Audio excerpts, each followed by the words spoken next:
Today, despite joints being handed out, police did not move in. And it's clear that I think the police probably won't take anybody's pot because it's pretty petty when it gets down to it, and they don't need the grief. I'm convinced no police officer wants some teenager or anybody muttering under his breath and dissing him and having this bad experience for the rest of his life over something that's legal and something that is not a source of harm. Police organizations in Ontario have said they would not lay charges for pot possession under 30 grams until federal laws are more clearly defined. The federal Liberals are hoping to have new legislation passed by the end of the year that would make rolling more than 15 to 20 joints a minor offense. The self-proclaimed Prince of Pot from BC hosting a pot-smoking demonstration, basically daring cops to bust him. They didn't. He's calling on cannabis connoisseurs across Canada to come together in a fight for legalized marijuana. Every bit of legislation proposed by the federal government is a recriminalization. You must oppose it. When Parliament reconvenes this fall, there will be pressure from the troglodytes and dinosaurs in all the parties to make the law punitive again so that we go to jail. Dozens joining Marc Emery in fighting to, in lighting up joints, rather, to draw attention to a recent Ontario Court of Appeal decision. It upheld a lower court ruling that cleared a teen on possession charges because the judge ruled there was no law to proceed with the case. Most police forces in the province are not busting people for possession under 30 grams until the law is cleared up.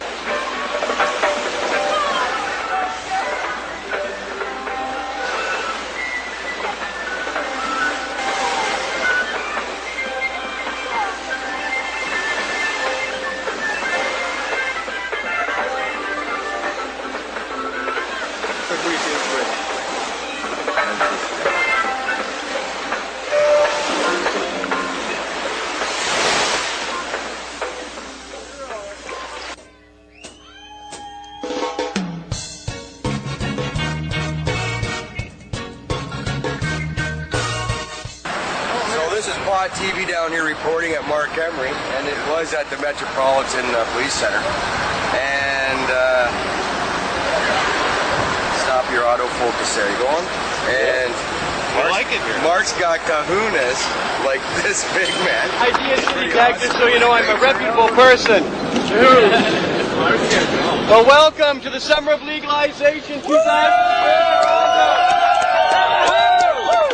As we shall demonstrate, I hope, with the cooperation of law-abiding police departments everywhere in Ontario, after May 16th, marijuana is legal in Ontario to possess anywhere in Ontario, and it is permissible under law to smoke marijuana anywhere where it is permissible to smoke tobacco in Ontario.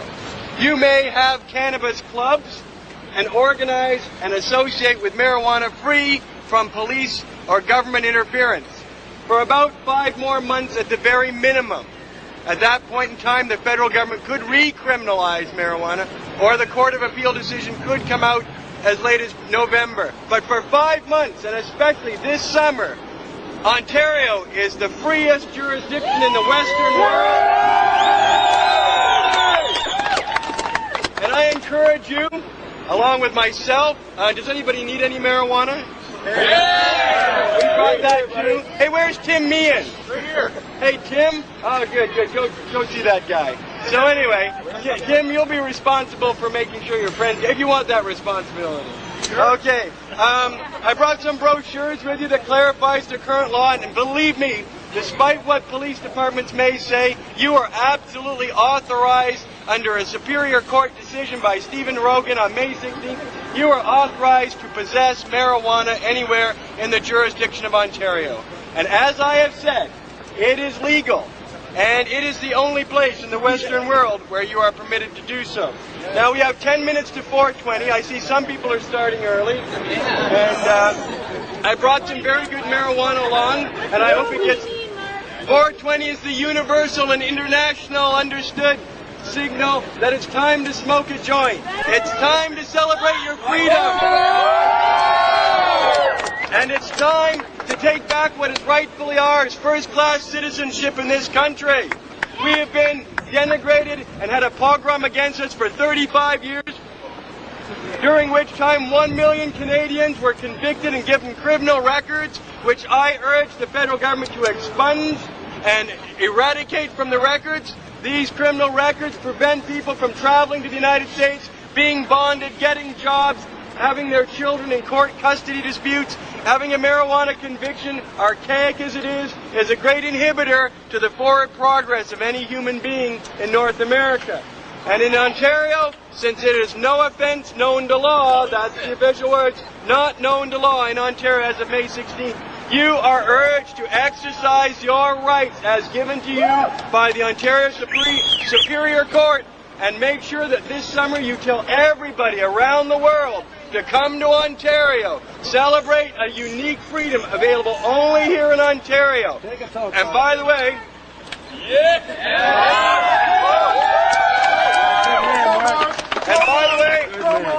with SARS and all the related difficulties we've had in Ontario, this is the ideal panacea to bring hundreds of thousands of tourists here for the fine Canadian marijuana that circulates throughout Ontario, and that you are permitted to smoke with friends, in groups, in cafes, and I believe there are a number of cafes opening in the days ahead in Toronto and other parts of Ontario. Ottawa coming, Toronto this week, I believe. Here, sir, distribute those brochures to people.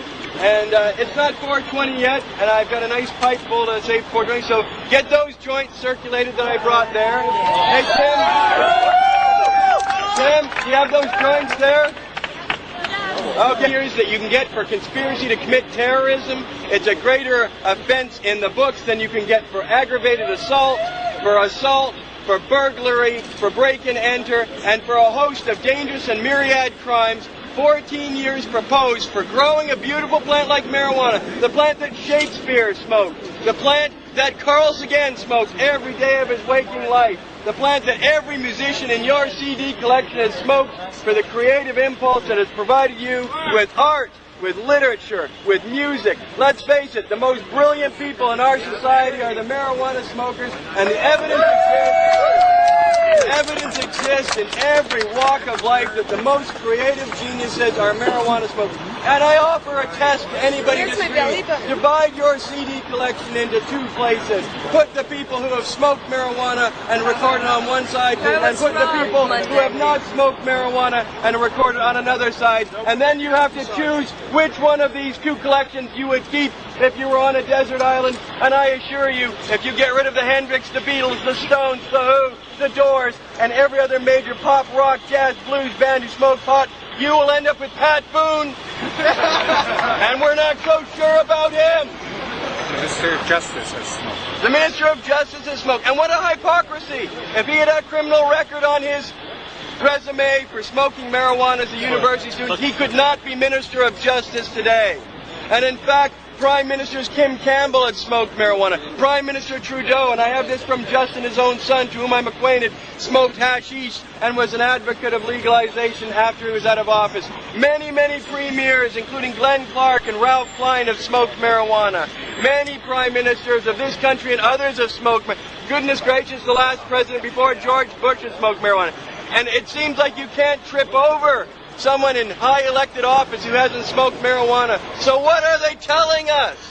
They've all smoked marijuana. They know it's harmless. The most brilliant people in our society who've recorded, written, filmed, and created great scientific works, the bard of all English literature. In fact, the word Christ, as in Jesus Christ, means the anointed one. And there's adequate proof to substantiate that Jesus bathed in cannabis resins and oils and thus became the anointed one. So even as far back as our religious iconography and our idols, and our messiahs and our great writers, our great musicians are all practitioners of the cannabis culture, and you must be proud of yourself and resist all attempts to recriminalize marijuana. And to that degree, let me smoke some of my finest British Columbia marijuana.